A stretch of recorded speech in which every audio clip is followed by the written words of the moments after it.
we got to get into these schedules, man. Oh boy. Ooh. These schedules, you got the schedules.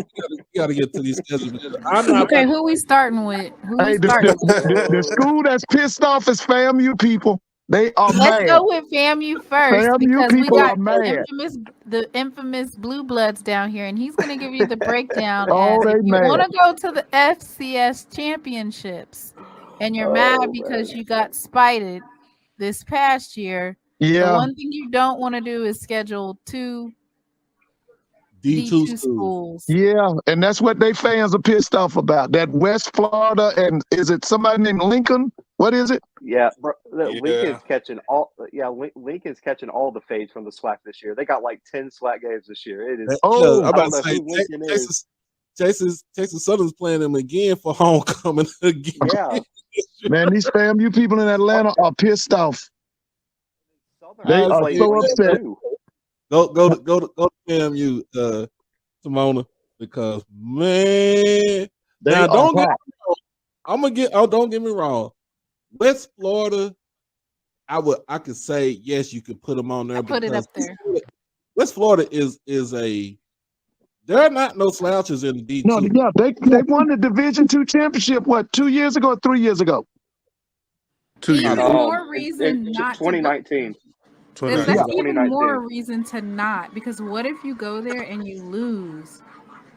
Like, they come to Tallahassee. Yeah, they come to Tallahassee, and so is Lincoln. Lincoln is coming to Tallahassee. That's my biggest thing. Okay, here's how I feel about it. And then I got to run in just a minute, but my biggest thing is like one, I get it. You Celebration Bowl first, playoffs is a consolation prize. I think everyone agrees on that. No one's arguing. No one's mad. Do your thing. But if you lose to Jackson State and you don't get into the playoffs at 9-2, I don't want to hear a single complaint. I don't want to see a single tweet. I don't want to hear Willie Simmons breathe in the direction of a press conference mic. You have no room to talk. Just pack your bags after the Orange Blossom Classic, and you're going to pack up after the Florida Classic and go home. I don't want to hear a single peep from anybody. It's just.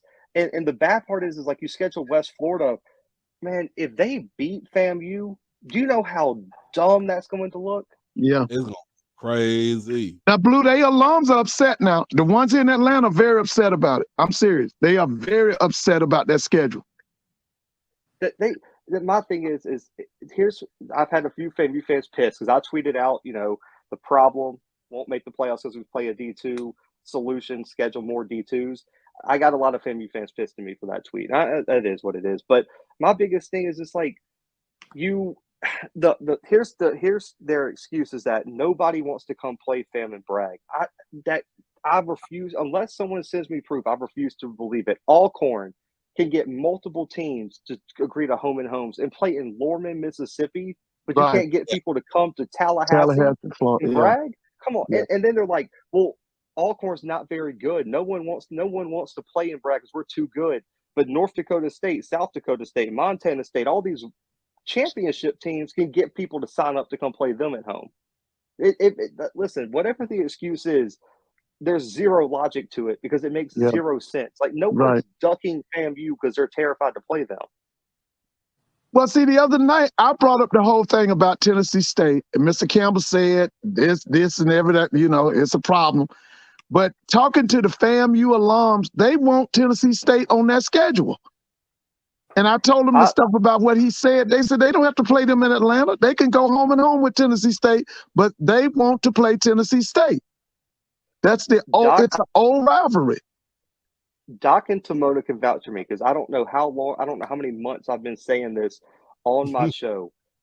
North Carolina A&T FAMU should have had a home and home signed as soon as FAMU made the decision to leave the MEAC. I mean, there's 5 of us on this panel. Is there anybody on here that would not want to see North Carolina A&T FAMU play in brag? No, I'd love to see it. I'll be right there. It's such an amazing game. And, yes, it is. The thing that aggravates me about A&T too, listen, I get it.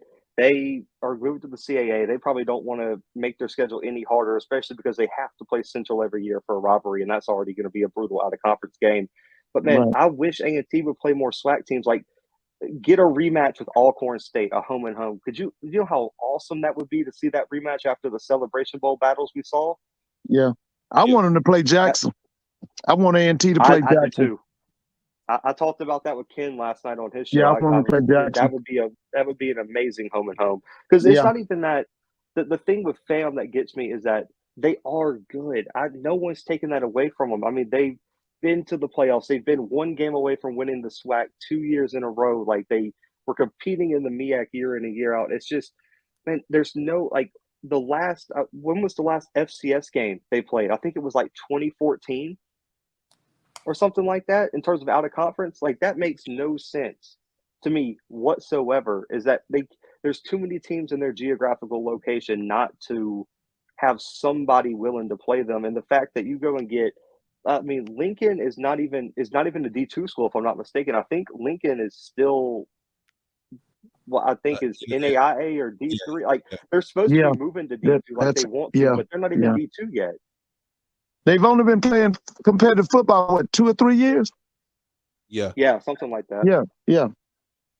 Well, I know that, like I said, all this week I've been hearing complaints from them FAM alums about that schedule. They are pissed off about that schedule. I mean, they are very upset about it.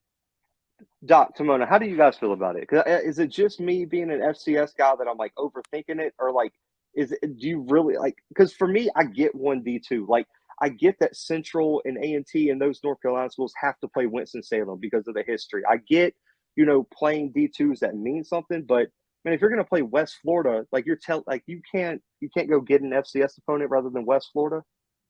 I think Steve Campbell, Mr. Campbell, explained it to me as that it's a money game for them, meaning they make their money at home, and that's logistics for it. For me, looking at it, I'm just like, okay, at this point, FAMU said we're gonna win, and we want an undefeated season,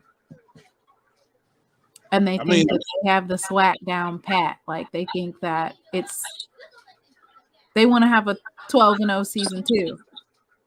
And I guess this is the best way to get to that 12-0 season. Is to play Lincoln. I think they don't look good, because once if they lose to, like you said, they lose to Jackson State again in the OBC, that's a wrap. That's a wrap, because you already, like you said, you already sit behind. You're playing catch up, and you wishing for somebody to beat us. And that's the thing. It's Paris. It's not gonna happen.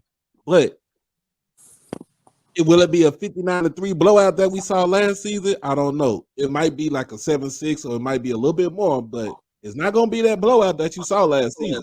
Everybody has elevated, and I think what happened is a lot of people were so focused on calling Jackson State Transfer U when Coach Prime first came here, that instead of jumping on the bandwagon and doing the same, they're a draft class behind. So now everybody is now utilizing the transfer portal, and so they're going to be able to close the gap faster. I think this looks bad on that new athletic director, Tiffany Dawn Sykes. Because to me, when this guy, the AD helps do the scheduling, right? I got to give her a break. Why? She stepped into it was the last AD that made the schedule, and she got in. Okay. I'm sorry. She didn't have. So it's not on her. It's the last AD. I did hear that from multiple. This is not on Tiffany, and Tiffany wanted to schedule an FCS program, but she got in super late because of they have the she didn't start till January committee. Yeah. She didn't start till January. This was Gaucher. But for Lincoln, just so people have an idea, last year they played Texas A&M Commerce, it was their first year in the FCS, lost 52-7. They played a D2 school in Grand Valley, lost 66-7.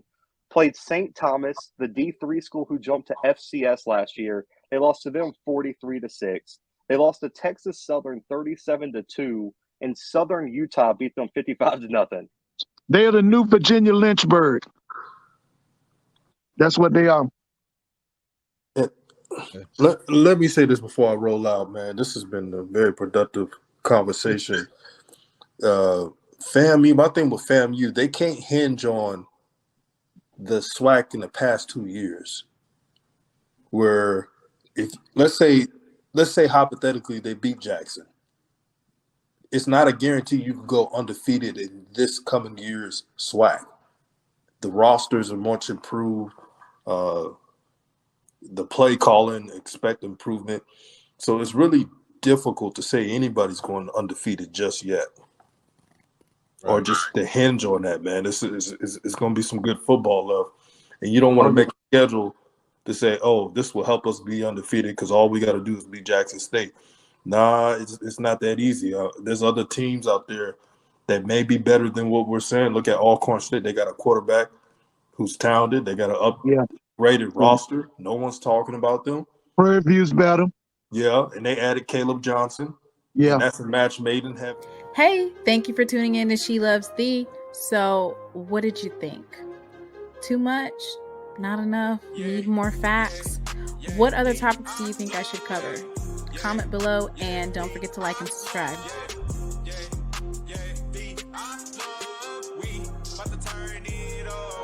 Yeah.